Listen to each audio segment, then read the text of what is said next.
Okay, Shalom Akim Kahalayim La, Ya Bashim Yasha Bashim Kudash, and double honors to great and apostles. Thought how I'll share for the strength in order to make this video, and Ya Ratazah that you also understand what's being taught. It's the brother Ratazah Racha Halawa Ya, meaning willing spirit praise Yahweh, Kahalayim La, meaning all praises to. Ka means all, Halalim means praises, and then La means to. When we say Yahweh Bahashim Yahshua, we are saying Yahweh in the name of Yahweh, which basically means Yahweh is through Yahweh being the mediator. That's how we get access to Yahweh ultimately.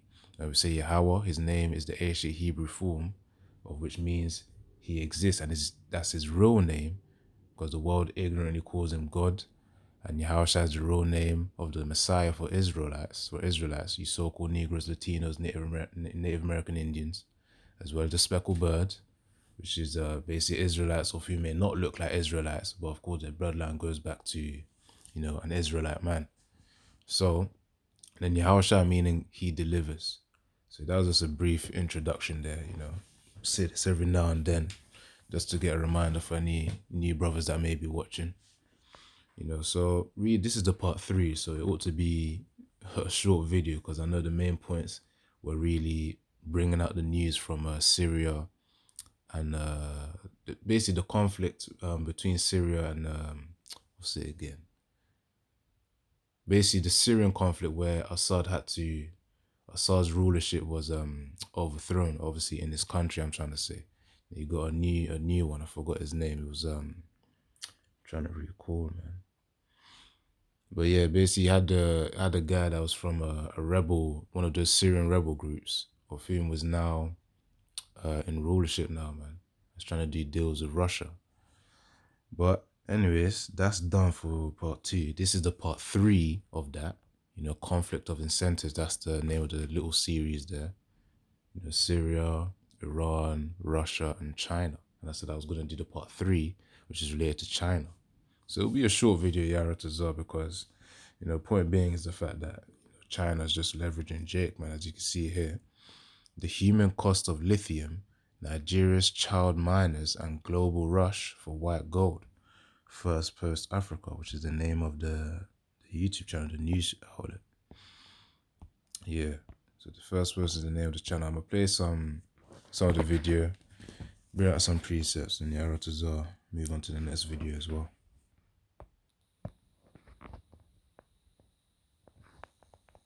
Our last story today is from Nigeria, where in the quiet of the country's rural hinterland, children as young as 5 are mining the prized white gold, lithium, an element critical to clean energy solutions. Beneath the promise of income for Nigeria's most vulnerable lies a darker truth, a cycle of poverty, exploitation, and danger. In this story, we reveal the human cost of the global shift to green energy, China's controversial role in Nigeria's mining sector. In the quiet bushlands of Nigeria's Pasali, the wind moves with a suffocating rhythm. The faint beating of these axes cracks open the rocks. Stuck inside these rocks is lithium, the white gold of the 21st century. Lithium is central to the production of rechargeable batteries and smartphones. Its role is most critical in the global transition to green energy. Nigeria has one of the largest lithium deposits in Africa. The coveted mineral is currently mined in 4 Nigerian states. But beneath this frenzied rush to extract lithium lies a troubling reality. Most of the lithium extracted in Nigeria is the product of exploitation. The exploitation of its poorest and most vulnerable, its children. Lithium mining in Nigeria's Pasali began about a decade ago, but in a few years, this sleepy rural town transformed into a hub of illegal mining. Inside these mines, the desperation to jump out of poverty meets the promise of an income. Children as young as 5 years old descend into mining shafts. Hunching over heaps of rubble, they work in teams. Crude tools in these small hands chip away the stones. In just 1 hour, they can sort up to 22 kilograms of lithium ore. They bag it all up and carry it to a warehouse. Before I continue on, man, but yeah, you got more of leveraging, Jake over there, which predominantly is Judah. You got some Levites there, and I think there were some Benjamites last time I went there as well. Yeah, you got Judah, Levi, you got Benjamin there too, man. But yeah, they're leveraging Israel right now, man. Moab, these other nations, the scriptures talk about us being the tail. So let's get that quickly. We'll see again, Deuteronomy 28. Yeah, man, Moab, of course, he's going to get his portion as well, man. The kingdom. When I say his portion, I'm talking about his punishment. In the kingdom, man. He's going to feel it, man. Trying to leverage Jake. So this is Deuteronomy 28 and verse 44, which reads, Deuteronomy 28 is about the curses and the blessings. The blessings, which are mentioned first between verse 1 to about verse 14, are if we obeyed Yahweh Hashem Yahushua. Because we didn't, this is why we're suffering through this stuff, man. Obviously through the Spirit, though, these things are being flipped upon the heathen, man, gradually. And soon enough, the curse is being flipped on the heathens. That flipping process or turning process, when they say how the tables turn, that turning process will then be complete when Yahushua arrives, and all the nations will be in servitude under Israel, man. So Deuteronomy 28 and 44, he shall lend to thee. Let me read from verse 43. Deuteronomy 28 verse 43 to 44. He shall let Deuteronomy 28 verse 43. The stranger that is within thee shall get up above thee very high, and thou shalt come down very low. Which means they're going to have a position of power over us. They're going to have authority to rule over us. Of course, Edom especially was the one who rinsed it out, man. To the point where they had authority over how we could use our bodies, man. Have breeding farms during the slave trade. Different means that to the ultimate level of control where you don't have any autonomous decision making for yourself, man. As an Israelite man or as an Israelite woman. So that's what it means when it says, within thee shall get up above thee very high. And even just in the economy as well, man. It's many these Edomites and these other nations of whom get those job promotions more than Jake themselves, especially when the Edomite owns the company. Right now, obviously, if you look at it, it's kind of Jake's still doing quite decently, if I'm gonna be honest, man. Because Jake, you got Israelites of whom are doctors. They got their PhDs and whatnot. They run their businesses, man. There's a lot of Nigerian businessmen in the UK, of course, in America. So, despite the curses, though, Yahweh Hashem Yahshua has had some mercy as well in these times for Israelites to get themselves, some confidence. But yeah, the point is that we're still lower than them, because at the end of the day, who do you pay taxes to? Esau, Edom, or whatever country that you live in. But predominantly, it is Esau, Edom, especially with this American SWIFT system of which the money, when you trade it, internationally, really it's like the fees are collected from America, man. Yara, I need to do more research on the SWIFT system so that, I can make a video on that too. Because, yeah, Edomites are above us right now, man. But their rulership is going to fall down, man. That's the thing, Apostle Tahar deemed the year of deliverance, the hopeful year of deliverance. He said, and destruction. So the hopeful year of destruction as well. And also the hopeful year of Esau's judgment. He did that like one day ago or 2 days ago. But the thing is, it says deliverance and what's it called? Yeah, destruction as well. So just know Esau's judgment is coming, which means his kingdom is going to start falling. His economy will start failing, man. As his economy fails, man, we've got to have our faith in Yahweh Hashem Yahshua. He will look after us, man. Because, the Most High could easily have it where, just when Esau's preparing, obviously, things to be set up for the mark of the beast, order out of chaos, that mentality. Or, yeah, order out of chaos or gradualism, but really, most likely will be order out of chaos. Most sides will be done. You could have it where you'll be fine during these times, man. You know, you'll be able to eat. You got shelter under your homes. People will be stressing, but you won't be stressing, man. As it says in Job 5. In fact, let me just get down quickly before I resume Deuteronomy 28. You know, it will be cool. That's the thing. Everyone else is stressing, but we gotta be cool. We gotta stay cool-minded. Job 5 and 19, he shall deliver thee in 6 troubles, yea, in 7, there shall no evil touch thee. In famine, he shall redeem thee from death. So we're not gonna die from flipping hunger. And in war, from the power of the swords. So when Esau's coming down this flood, the Yahweh shall raise that standard. So thou shalt be hid from the scourge of the tongue, neither shalt thou be afraid of destruction. And what did Apostle Tahar deem it? You know, the hopeful year of deliverance, you know, of the hopeful year of destruction, and the hopeful year of Esau's judgment, man. You know, that's that 3 in 1. Deliverance, which is obviously for Israel, really more so the elect of Yahweh Shem Yahushua, the 1/3 of Yahweh Shem Yahushua. You know, both of them. And when I say the elect, I'm talking about the 144,000 referred to in Revelation 14. When I say the 1/3, I'm talking about Zechariah 13 verse 9. So those are the ones who are going to get delivered in the chariots, man. That says the hopeful year, man. So of course, this is what we're hoping for.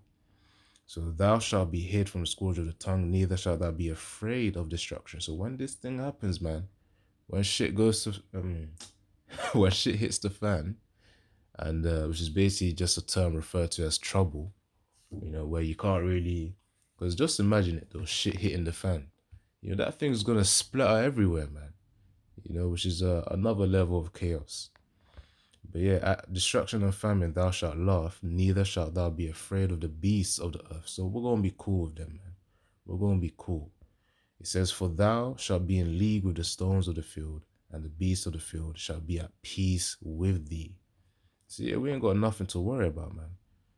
So yeah, again, let me just resume the topic there. Don't get sidetracked here. Yeah, all these nations of whom have leverage over us, because obviously I was talking about Moab, and then I mentioned Edom, hence why I was on the topic right there. But yeah, verse 44, so Deuteronomy 20 and 44, he shall lend to thee, and thou shalt not lend to him.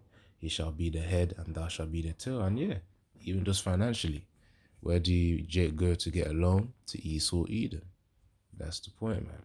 Now, of course, with these other nations, they can just go back to their countries, man, and you know, get a loan there, which means they can lend to themselves. But for us, Jake, you know, mostly we got to go to Esau, Edom, especially the ones of whom are scattered around, you know, these other nations, man. You know, Europe, you got UK as well, America, all these other countries. But overall, though, you know, he shall lend to thee, and thou shalt not lend to him. So that's also another state of position of power. And Moab is doing the same thing right now, man, because the only reason why Nigeria's in what do they call it? I think they call it bilateral trade, so something like that. Yeah, in agreement, bilateral trade with China is because Nigeria is suffering right now, man. They need resources. Yeah, they need funding, but that's because obviously the government's corrupt, as with other Jake nations as well. President or the government tends to be corrupt all the time, man. Anyways, just ditch the people. And there's a reason, because, you know, it's the curses as well, man. You can't really have peace in Esau's kingdom, especially when the ruler's corrupt. That's why we need Yahushua, man. We need a strong ruler with us, but a righteous ruler, you know, in order to rule Israel in the right way, which is in the laws and the statutes of Yahweh Shem Yahushua. So that was Deuteronomy 28, verse 44. Let me see if I can get another thing. Actually, hold on. Let me. Wait. Yeah, I'll play a little bit more. They bag it all up and carry it to a warehouse. 5-year-old Zakaria Danladi was once enrolled in a school, but poverty pulled him into the mines. For Juliet, another child worker, the story is the same. Zakaria and Juliet are armed with nothing but hands and grit. A mining tragedy could be just one loud thud away. In recent years, underground explosions and collapsing walls have claimed the lives of many. The adults in these mines know the risks, but they let the children mine out the lithium anyway. I know that the mining activities are dangerous and there are disadvantages, but every profession has its own disadvantages, including driving, and death is unpredictable. Someone might be riding on a motorcycle and a driver could knock him down and dies. For us, we know that once we enter into the mining shaft, we know there's a possibility of disaster happening. The back-breaking mining by these children feeds an elusive supply chain. Passing through the child workers who sought this ore, lithium begins its journey. Thing is with Moab as well and all these other nations, like they perceive us as fools. That's the thing. They perceive us as fools. They think Jake is just some idiot of him is just gonna, do anything and everything that we say. The only reason why we're doing it is because we're under these curses, man. And obviously we're not in a state of power. And that's obviously through the Most High as well for us to learn our lesson. You learn the side of suffering before you then learn the pleasant side of joy, which will be the kingdom of Yahweh Shai. But Moab, man, Moab better be careful. Which of course he's still destined to serve us anyways, man. But he thinks that we're dumb. We're not dumb. Smarter than you think anyways. But you know what, man? In the kingdom, they're still gonna suffer anyway. So it's like, let them do what they gotta do. Let Moab think that, okay, he's got power. Let Edom think that he got power. Let Ishmael think that he got power, with his ambitious dreams of building, like, you got, what's it called? What's that project called? Like Neom, like NEOM, where they want to build a line. I think, that structure of like a glass wall or something all across the desert. It's even in Saudi Arabia or Qatar or something. But yeah, man, Ishmael over there, they're ambitious, man. But all those ambitions won't be achieved. You know why? Because everything is according to the will of Yahweh Ba'ashim Yahushua, man. All according to the will of Yahweh. And of course, Yahushua is coming as well. So, they better get ready, man, to start servitude and remove and basically get detached to whatever temporary power that they have right now, man. Anyways. To foreign markets. In Aliyu Ibrahim's warehouse, piles of... Now, of course, I say our people are not dumb. Yeah, obviously, that you got that as well. In terms of the academics of our people and the smarts and whatnot. Jay being innovative, industrious. But the thing is that the scriptures say my people are destroyed because of lack of knowledge. Remember what did it say in Proverbs 1:7? The fear of Yahweh Hashem Yahushai is the beginning of knowledge. So the fact that they don't fear Yahweh and Yahushai, it already shows that they're lacking in knowledge, man. Because of the fact that they lack fear, they lack knowledge. Well, they lack, because the fear is the foundation for the knowledge anyway. So they lack the foundation knowledge. And if you lack the foundation, the whole structure is going to fall. Hence why they're in this destroyed state of mind. So they may be smart in academics, but they're not wise, in terms of the scriptural knowledge. And of course, in the understanding they ought to keep in their minds. In fact, let me get I know I already mentioned Hosea 4:6 and a few precepts, but I wanted to get one that I had lined up as well. Because, Psalms 83 is about all the enemies listed, man. And this is one of them. Moab is one of them. Psalms 83:6. In fact, hold on. I will read from verse 1 to about verse 6. That's the key part. So Psalms 83:1. Keep not thou silence, O power. Hold not thy peace, and be not still, O power. For lo, thine enemies make a tumult, and they that hate thee have lifted up the head. Let's get into that word tumult, man. Thine enemies make a tumult. Tumult means, let me play the word. Strong's H 1993. Hama. So Hama, which is the root word for tumult, that means to murmur, growl, roar, cry loud, mourn, rage, sound, make noise, So basically just, being loud and troublesome, rage and whatnot. To be moved, troubled, be in an uproar. Let's go back. So yeah, just making that loud sounds. Thine enemies make a tumult, rage, and they that hate thee have lifted up the head, which is a symbol of power as well and authority. Verse 3, they have taken crafty counsel against thy people and consulted against thy hidden ones. They have said, come and let us cut them off from being a nation, that the name of Israel may be no more in remembrance. For they have consulted together with one consent. They are confederate against thee. So yeah, we have a lot of enemies, man. First one being Edom.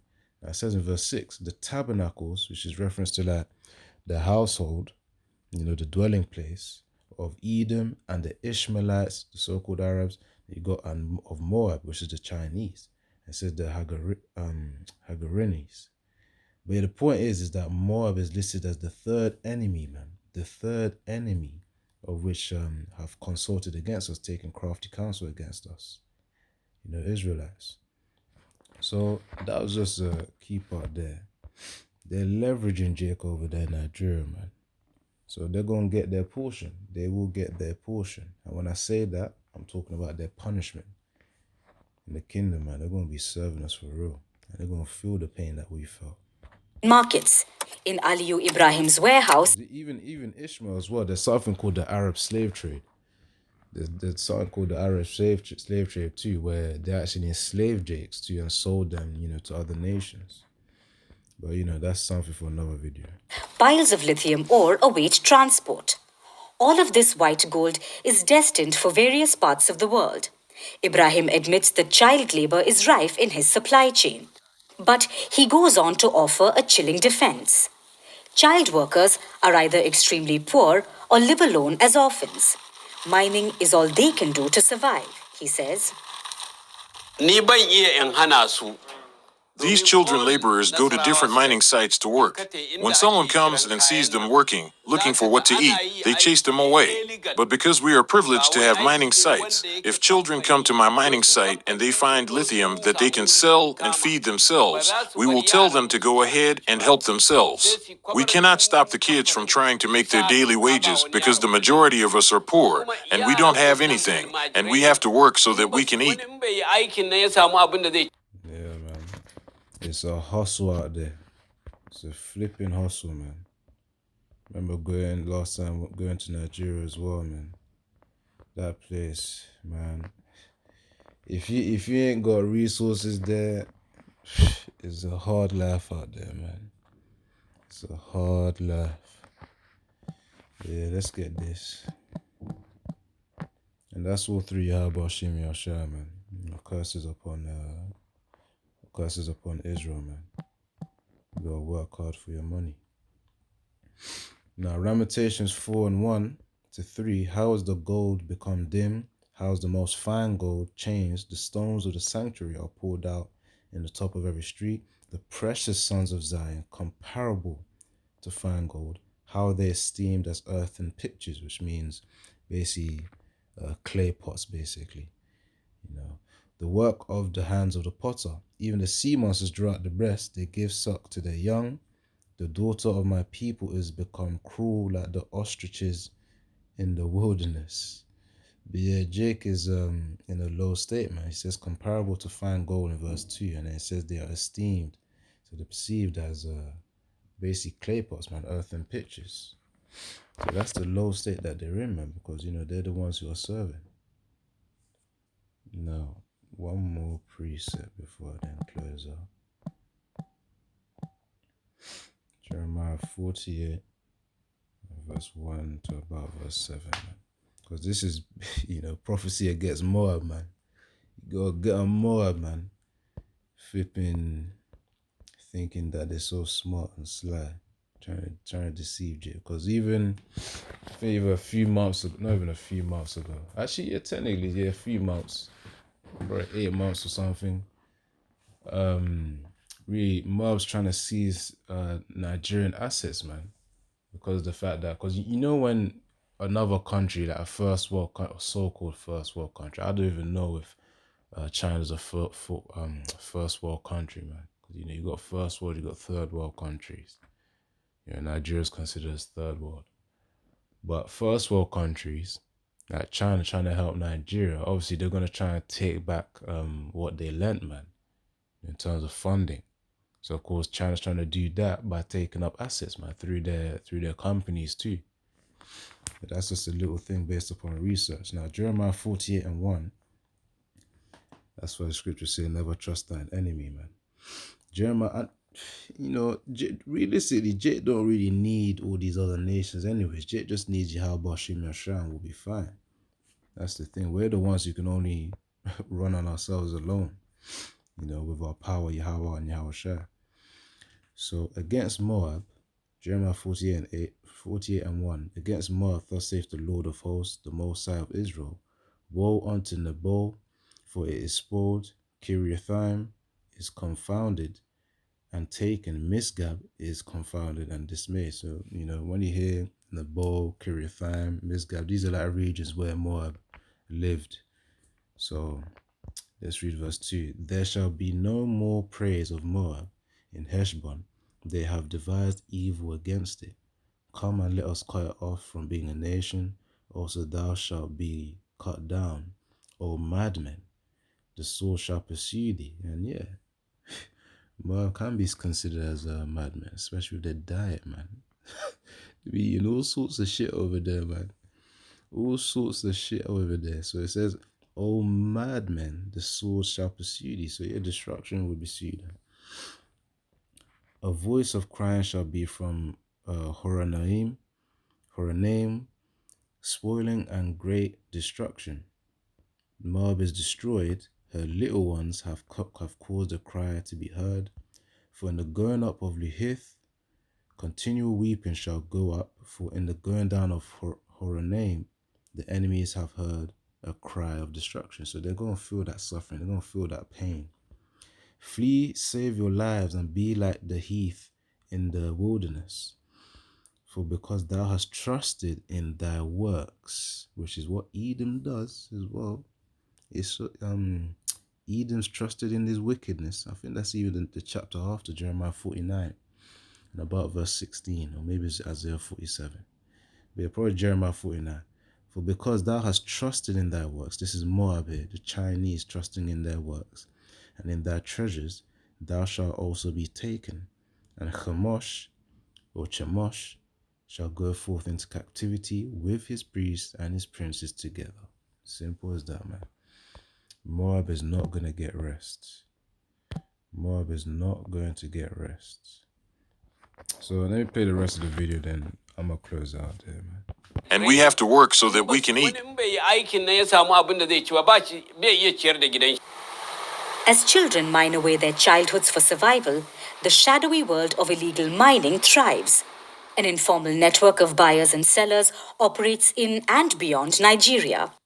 Above all, the government oversight is minimal and exploitation is plentiful. The roots of this exploitation lie in Nigeria's stark poverty. Over 63% or 133 million Nigerians live in multidimensional poverty. According to official data, 51% of all poor in Nigeria are children. A vast majority of them live in the country's rural areas where government's writ runs thin. China's involvement in Nigeria's mining industry casts a long shadow. In recent years, Chinese businesses have been accused of profiting from unlicensed mines that employ children. Nigerian authorities have arrested multiple Chinese nationals for their role in illegal mining operations. Much of Nigeria's lithium wealth gets siphoned off to market leaders like China. Illegal mining costs the country billions of dollars each year. Officials have pledged to crack down on illegal mining operations, but corruption and weak oversight undercut those efforts. For now, Nigeria's lithium production continues, much of it illegally. The children of Pasali remain trapped in the white gold rush, their dreams buried under the rubble they toil to extract. Until global supply chains prioritize ethics over profits, the cost of lithium will be paid through the currency of broken childhoods. That's it right there, man. So, we're going to close it out. Shalom, Kahalam La Yaba Shim Yashaba Shanka Kudash, and double on the Instagrams and apostles. Thoughty out, share for the strength in order to make this video. And once more, it's the bro Ratazar Raha Halawaya, meaning a willing spirit, praise Yahweh. And, Yaratazar, which means Yahweh willing, that you understood the video too, man. We're going to get back at these Moabites, man, eventually. So yeah, we just gotta be patient and pray upon Yahweh Bashim Yashai to take down these Esau, Edom first and foremost, and of course our enemies as well, such as Moab and Ishmael, all the other ones. But yeah, Shalom, Shalom. Brak the Yahweh Shai, Yahweh Bashim Yashai, Brakatham.